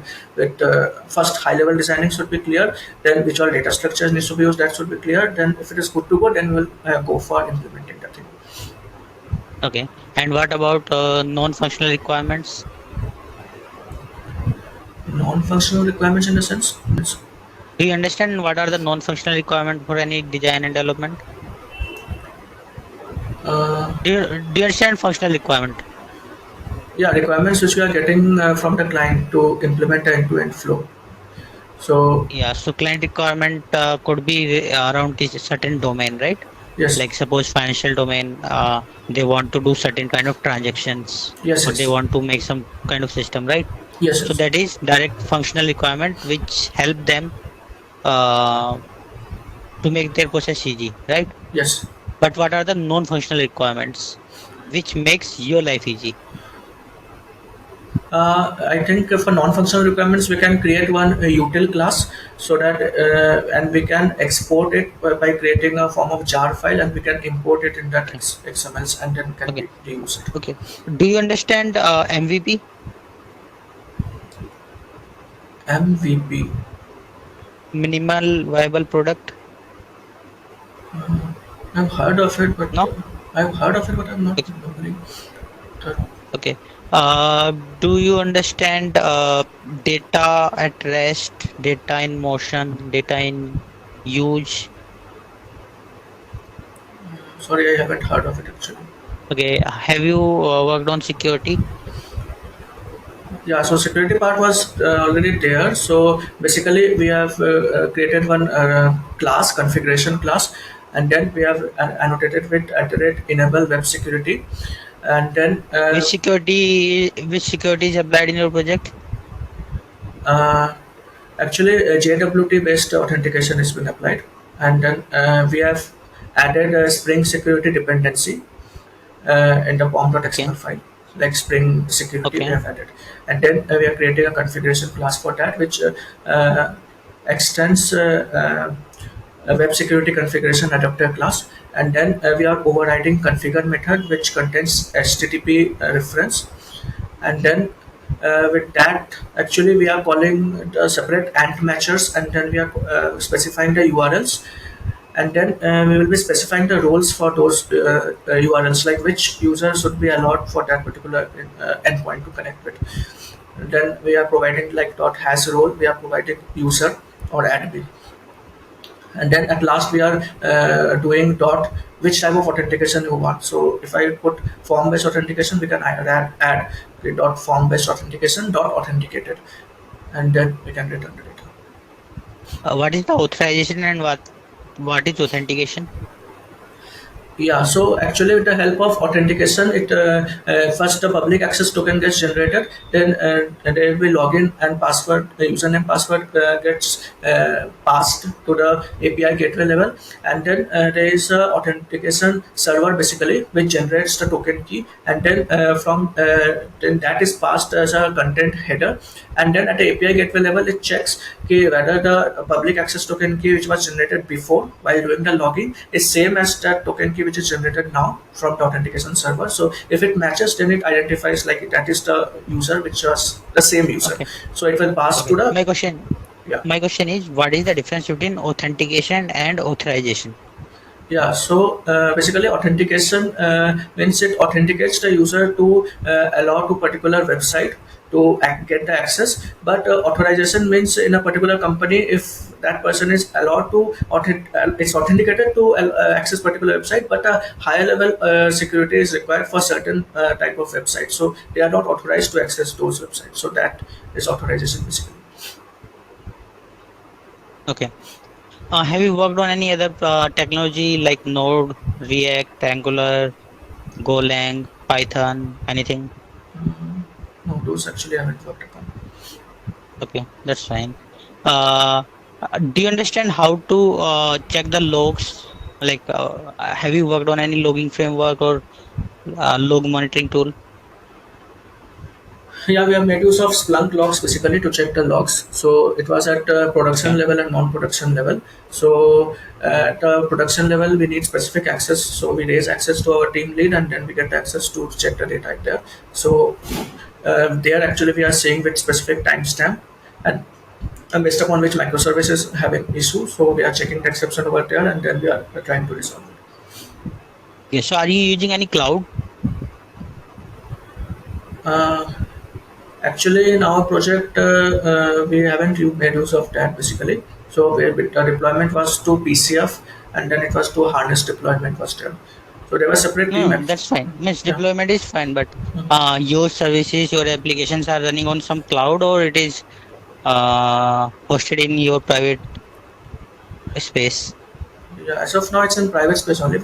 We are planning actually to move to Azure. Azure. Okay. Yeah. So there was separate team who is working on doing configuration and maintaining HTTP proxy for that. Okay. Suppose there is a production issue happen on in your application, right? So what will be your steps to troubleshoot and fix those? Yeah, so first of all, we will be seeing like which microservice is having the issue. So after that, we will be going to that Splunk logs, and then we will be checking like how much time before that issue came. So if it came on Friday and I'm checking on Monday, so I will be checking 3 days back what exact exceptions came, and then I will be adding loggers to each entry and exit point of the method, so that it will be and will be helpful for analyzing like exactly where that exception is coming. Then we will be seeing the object. So whenever there is any exception coming, there will be stack trace for that. So the topmost part will be the first that is coming out. So we will be seeing the topmost part, like what exact exception coming with the object data and with logger data. So with the help of that, we can identify exactly where that issue is coming. Then we will try to find a root cause by analyzing the flow from starting point to that point. Like that, we are focusing. And So you will check logs on Splunk only, or you do log on your machine where the server is running, and then check logs there. yeah, first we will see the data set basically, under what client's data that particular exception is coming. So we will be trying to mimic that same data in our local database. So after putting the same data, then we will try to check locally like whether that issue is replicable or not. So if that issue is applicable, it's fine. Otherwise, we will be requesting them to send me similar types of data for which the issue is happening there. So we'll be trying. Okay. So you always try to reproduce it based on the user input. Uh, Means my book question is, like, suppose customer reported some issue, mhm. so you will try to test it on non-production environment with the same way user explained, or you will go on production and will check logs what happened that moment on server. What will be the approach? Yeah, first of all, I will be checking in the broad level only, the Splunk logs. Okay. So there I Okay. will be checking under what client's data that exception is coming. So input data will be present over Okay. there. So then I will be trying to replicate in my local first if that issue is replicating or not. Okay. And have you ever logged in on those machines, servers, and No, run few commands to check it? No. no, it was not allowed basically. So there was separate production team who is working on it. Mhm. Okay. And now suppose you find the issue, you fixed it. What is the next step then? Actually, we will be first try to analyze the scenario after discussing with the technical architect team and lead, like why such scenario was missed during the development process. So, if there was any real reason like that was not known to us beforehand by the client, then we will be telling the same to the client that this was not actually known to us beforehand. That's why we haven't implemented. Then after implementing the thing, we will be creating a documentation for that. We'll and the conference page. We'll creating a page and then put up all those things like this is a new requirement got added, and then we will be telling to the client it's implemented. And then And if it was a defect, yes, if it was a defect, then we will be trying to resolve it, and we will be adding. I will be seeing all the edge cases, like it should not repeat again. So other conditions also will be checking parallelly. okay. And okay. And which tools you use? You use Jira for Yes, yes. and what other tools you use? I have made use of GitHub. I have made use of Jira. Mm-hmm. Okay. Yeah. Jenkins. What is the deployment pipeline? Jenkins or something Jenkins. else? Yeah, Jenkins only as of now. Jenkins. First, they were actually trying to migrate to GitHub Actions, but as of now, it is in Jenkins only. Okay. And did you write down the test cases for your application, like for your code? Yes, yes. Uh, Using which library? Mockito framework. Mockito. Okay. Can you explain a different annotation of Mockito? Yeah, so basically it will be like first of all over a class we should write @spring runner, and then within that we have to write @test over each methods, and then we will be writing @mock for mocking the particular layer in the particular class, the test class. Then if it is if you are calling the particular business layer method, then that service IMPN will be doing the inject mock so that it will create a new instance based upon that, and then we will be using mockito.when, and then like that we will be doing, and like this we will be implementing. And then there is before each which we have to write over a particular setup method. So basically if there is like same set of data which needs to be initialized for all the methods of the class, then we can initialize it beforehand, and then we can at the runtime actually it will load the data automatically. Okay. So Okay. So you are mainly mocking the data, right? So do you get any benefit of that? And do yeah, you feel you are getting any benefit with the mocking? yeah, with the help of mocking, actually, we can see the test coverage, like how many lines of code are getting covered. So, actually, for Mm-hmm. quality gate passing criteria is around 75%. Okay. If it is minimum, it's passed, then quality gate will be passed, because otherwise, there Okay. will be a lot of issues coming in the build Mm-hmm. project, basically. So, Okay. it is helpful for that. Okay. Okay. And did you do some kind of testing or unit testing for your REST APIs? Yeah, local testing we have to do. After first we will write the code, then we will be testing it in our local, like every functionality is working fine or not. Then we will be Using writing what? a Postman. Postman. Yeah, Okay. Do you know Swagger?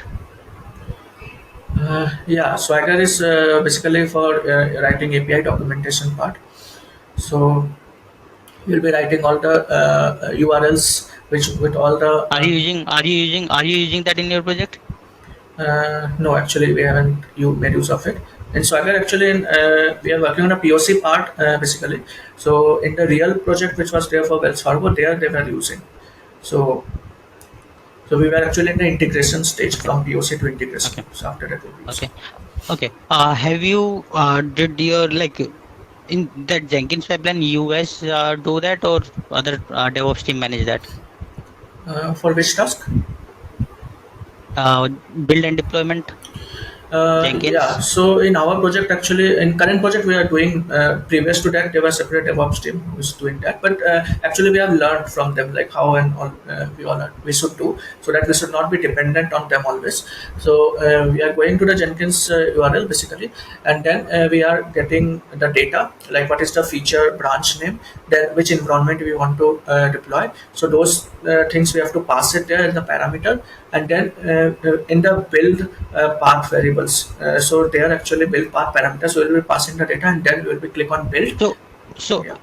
you guys do the deployment or DevOps team guys does the deployment? Yeah, we are also having access to do the deployment. There are separate DevOps team as well, but they have given the granted us the access. Like if we want, we can do also the deployment and check at the local level. Okay. On to UAT and prod, it was not allowed. In the dev region, it was allowed to deploy and test. Okay. Okay. And like like for code quality you are using SonarQube or something else? Yeah, SonarQube plugin we are integrating in our IntelliJ, and then we are checking. Okay. And have you worked on Docker? Uh, Docker, it's under planning to implement, but it is not implemented yet. Okay. Have you like is your deployment is manual driven or it is CI/CD like Yeah, CI/CD continuous type. integration and condition? CI/CD. You don't need to click you need to not need to go on Jenkins and click on No, deployment no. thing, right? As soon as I do the On commit, each as soon as I do okay. commit, then it starts deploying. those processes get started. And it does it does trigger the test cases as well. Yes, yes, yes. If it will be failing if it is not allowing any test cases failing, then it will fail in the build path. Okay. Mhm. Okay. And like Splunk is used in your project. Do you know any other tool as well For what for purpose? log monitoring? Yeah. Log monitoring. I'm not remembering as of now. Splunk logs have used No. Okay. PCF, I Mm-hmm. think. Okay. Do Log you force. know anything like ELK, Grafana, Prometheus, Yeah, Dynatrace, anything? Kibana actually we have used in CGI. We have made use of Kibana in our past company. So there Okay. actually we were checking logs in Kibana that time. Okay. So which one you feel better? Like which one is better, Splunk or Kibana? I personally feel the UI of Splunk is better and interface implementation is better basically. So whenever we are searching for that exception or error, it will clearly show with yellow statement like this is the place where exactly issues is coming and stack trace is clearly written over there. So Okay. Okay. And have you ever done any team mentoring, like kind of lead role? yeah, in the current project, actually, only two developers were there and three were working on cloud. So there we were working as a, I was working as a lead. So basically, whatever task was assigned, it was told to us from the project manager, like this particular task needs to be completed by this much time. So we'll be seeing like which person has the capability to work on which task to complete faster. So we'll be assigning the user stories accordingly, and then we'll be checking the status every day, like how much is the progress and And do you do the code reviews as well? yeah, when they raise the PR, then we'll be checking the code as well. And what are the criterias for your code review? Like what things you keep in mind? Yeah, so basically we'll be checking that whether is there any object which is left for that there is a chance of exception which can come there. Like if it is null, it is handled or not properly. Then we'll be checking. Like if there is any certain unused objects or unused methods, then we'll be telling them to remove that. Then we will be checking that if But all those are part of code quality, right? yes, yes, yes. Those will be And monitored then by code yeah, quality. and So then we'll be what? checking for query optimization also. So if that particular query is taking more time or less time, what all things they are doing, so that all thing we'll be checking. And then solid Okay. principles are followed or not, that you can check. Okay. Okay. Have you done any certification? Yeah, AWS cloud practitioner certification I've taken. Okay. AWS Cloud Practitioner. Okay. Which year? Last year October. Okay. You mean 2023. Yes. Okay. Uh, so okay. And what is the difference between put and post API? Mapping, right? Yeah. So basically with the help of post mapping, we can update all the particular columns of that table. But for put mapping, if we want to update only selected columns, then we will go for put mapping. Sorry, come again. So if we want to update all the columns of that record, then we will go for that put mapping. And then when we what you told the difference between put and Put and post. yeah. Post. Yeah. So basically, if we want to update all the columns of that particular record, put mapping is used. And whenever we need to save the resource into the database, then we will go for post mapping. Okay. Okay. What are the best practices you use when you are doing REST APIs? Best practices means first of all we'll be saying Like how? What are the URL patterns? What are the URL patterns you yeah that will be create for saying your like APIs? yeah, first of all we'll be checking like if there is any common path which is common across all the methods that can be put over the class name, and then we'll be making use of address controller. Then we will be seeing the path across each method is proper or not, and it is aligned with the method name, and method name should be in sync with what is the actual functionality that method conveys. So that we'll be checking, and then we'll be seeing like we should not auto wire those things that we are not using basically.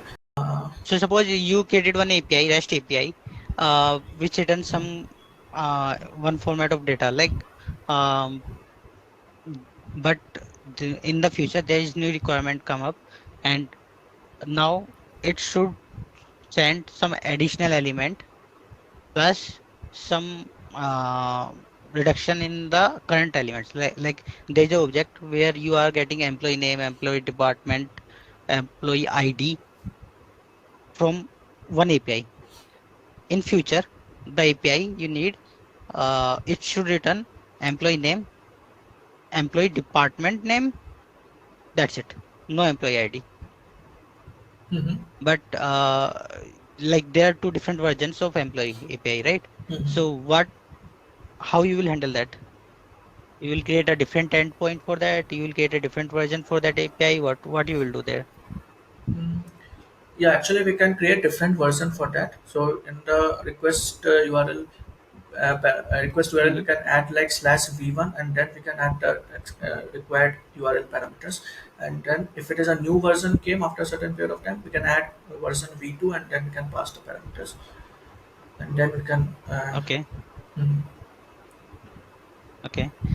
Um, you said you also mentioned like for your REST APIs, means you created REST APIs. How you will handle the exceptions? Suppose your API got failed. Yeah, so we have handled exception in several ways. Like first in my HSBC project, so there we have made use of throws keyword. So basically, we need to show it in the app dynamic while raising the alert, like this exception came. So we need to throw that exception till the controller, and then from controller it will be thrown to app dynamic alert. We have written certain conditions there, and in our current project, actually, we have made use of REST controller advice, and we have annotated a new class we have created and annotated with REST controller advice, and then we are creating methods which contain certain exceptions to handle, and then over that method we are writing a direct exception handler, and then we are mapping that particular error ID, error name, error description, and then we are returning that to the caller method, which is actually Okay, throwing that exception. okay. Now, suppose you need to write down a controller for your employee class object to get employee details, uh, update, delete. What are the REST endpoints and how you will write down that controller? This is the last question. Yeah. Second last, sorry. Yeah, so basically over the controller we can write @REST controller. Then for get we can have @get mapping. Then we can pass the URL parameter for that, and What will then be the URL? What will be the URL? uh, s- we can have /API/get empid if it is an employee ID. Can you write down? Can you write down? Just write down the URL pattern what you will be creating. Forget about mappings, just URL.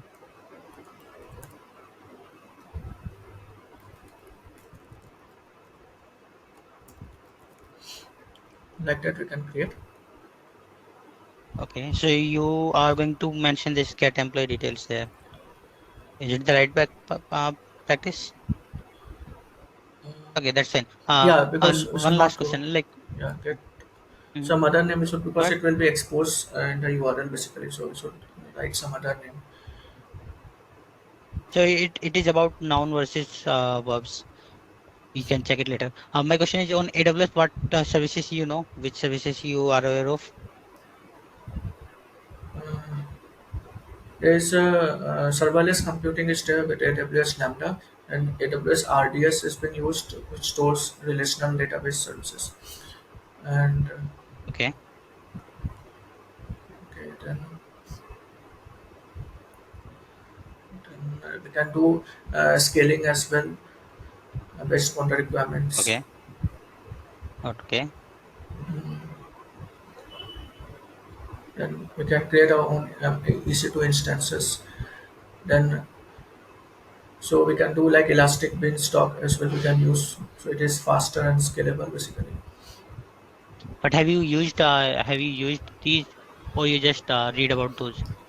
I've just read about it. I've not got chance actually to Okay, work on that. okay, that's fine. Okay, that's fine. I'm asking because you did a practitioner certificate. That's why. Yes, yes, yeah. That's the only thing. Okay, okay, all right. I think I'm done from my side. Do you have any question before closing this call? Yeah, so basically, what kind of project is currently working upon in Sapiens? So, like this hiring is for pool, Sapient pool, not for any project specific level. Okay, And like in Sapient, there are different type of projects, not restricted to one technology and all. okay. So there are different cloud platforms, different Java platforms, Spring. So in the current question which was asked to me regarding this person, this driver manager fields value, this functionality to implement, then there were certain attributes. So how to implement that? I hope you have tried it by your own. So I have implemented that in my Eclipse IDE. So I will be showing you now. So how I have implemented by my own. So you should get the learnings from it. Like if this type of question is coming for you, then you also should be in a better position to answer this question. Okay. So let me share my screen.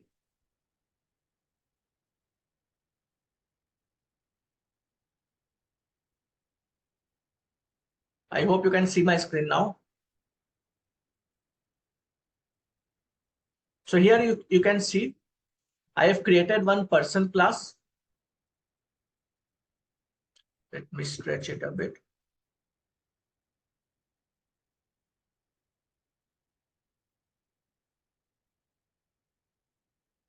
So if you can see over here, I have created one person class. Person class was having these field values like name, age, date of birth, address. So I've created one abstract class for that. Why I have taken abstract class? There I was taking interface, so that's why I was facing problem like where to put the field values, where to initialize that field values, because for interface we can't create constructor. So at that point of time, this thing didn't came in mind. So basically, we need to create abstract class which will hold the field values, as well as for certain methods if you want to make the subclass implement. So for that purpose, you can create your own abstract method for that as well. Okay, so I'm creating person class. I have taken name, age, date of birth, address here. I've created constructor and I've added getter and setter over there, and then I've created abstract method. Okay, so this method I've taken it as abstract. So this one I will be writing here. Wait 1 second. Abstract methods. Okay, so this one is, we'll be writing it here. Okay, it's already written.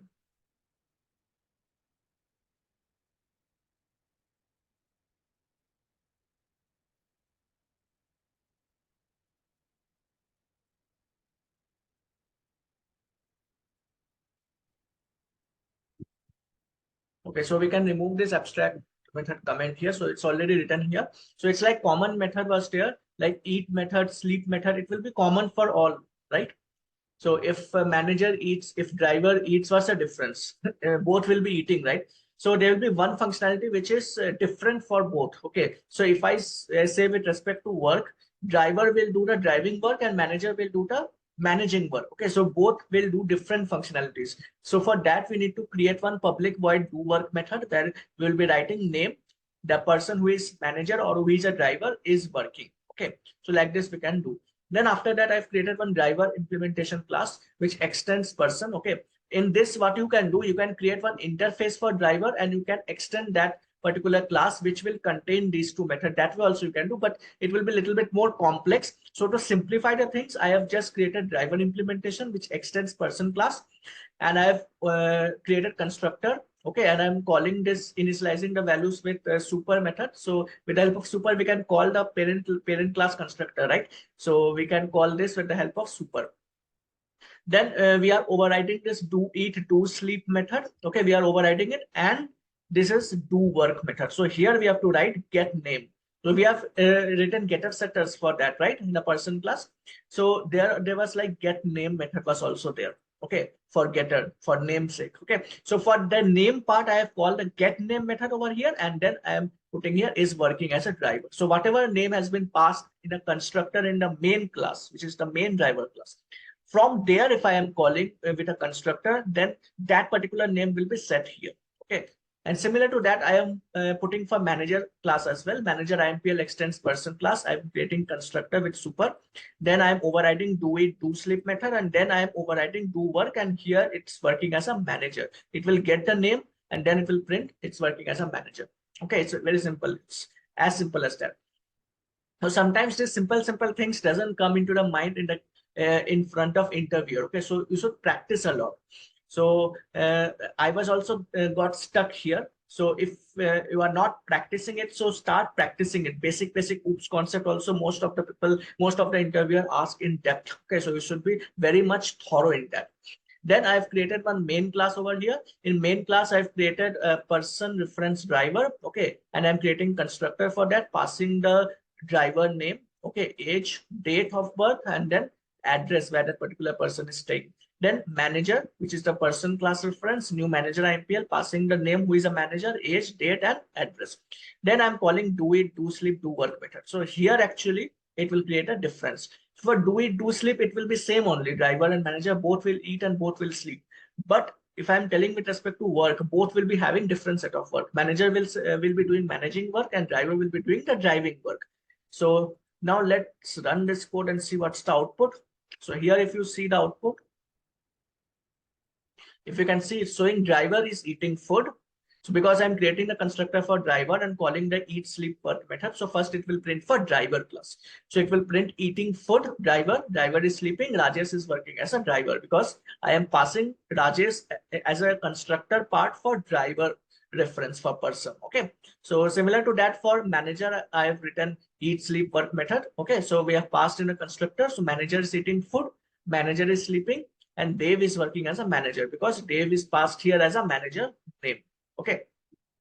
So this thing we can implement it, and actually this thing only he was expecting.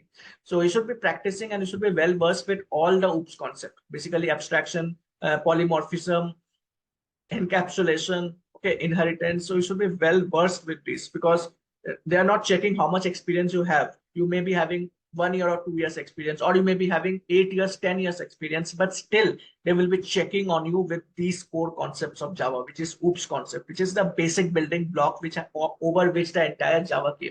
They will be like Java 100 version will come. Okay, it's not I'm telling about 21, 23, 24. There will be like Java 1000 versions will also come, but still they will be focusing upon this core OOPS concept.